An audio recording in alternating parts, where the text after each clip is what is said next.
going to do a general overview of what we have to fight for LGBTQ rights this coming election, and just in general. But I will start off with some positives, because a lot of positive things have happened. I don't want to be all negative. So we did, the fact that Carl has made so much progress. We went from being the only state in the entire United States to pass legal discrimination in our Constitution to being one of the most progressive states on LGBTQ rights. So we have made great progress. We have done things like, obviously, we had civil unions, but obviously gay marriage has passed in this country, so that's good. We in the state have Jude's Law, which allows trans people to change their identifying markers in their birth certificates or driver's license to match how they identify, which is very important. We also have a ban on conversion therapy for minors, which is very great because that could be a very traumatizing experience for people who just don't need to be put through that and don't have much of a choice. So we have a lot of great positives that have happened, but unfortunately that might not be so permanent unless we keep fighting. So one of the things I'm going to mention, since this past administration, since this current administration has been in, first of all, LGBTQ language in a lot of the government websites have just been wiped out. They're just trying to erase us. And that's what determines how they treat us. If there's no language saying, this is how you treat LGBTQ people, when they go to look at that, guess what? There's nothing there. So they're like, oh, we can treat you however you want. That's not good. And also, Obama passed trans military service in 2016. So they were allowed. They came out, they served their country, didn't have to hide. And the second that Trump got in there, he basically said in a tweet, which I don't know why, I hate that, just saying, we don't need trans people in the military. And we fought it in courts, and unfortunately, we lost. So now, unfortunately, trans military service is banned, and that's important for us in Carl Springs. We have 5 military bases here.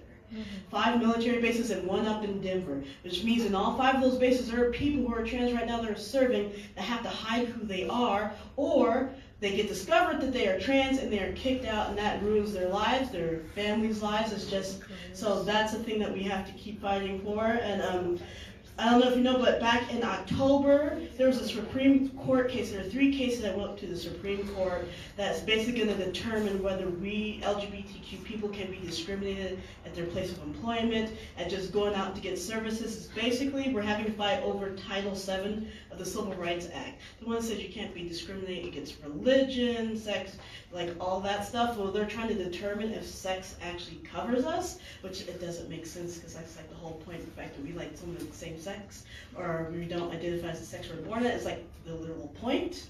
But they're trying to say that that doesn't count for us, and if that happens, we have a saying in the LGBTQ community, you can get married on a Saturday and go to work and be fired on Monday. And a lot of states that's actually still true. We have protections in this state, thank God, but it's still true in a lot of states, and if that passes, it doesn't matter what protections we have in the state, because that's just going to be the law of the land. So we have to watch out for that, educate people, let them know. We don't know how it's going to go, because unfortunately, because of how the election went, we now have 5 really conservative judges. So we're going to pray that it goes our way, but if not, we have to be prepared for that. And also just a few things I pulled up, the trans panic and gay panic defense is still 41 states is still legal, including Colorado.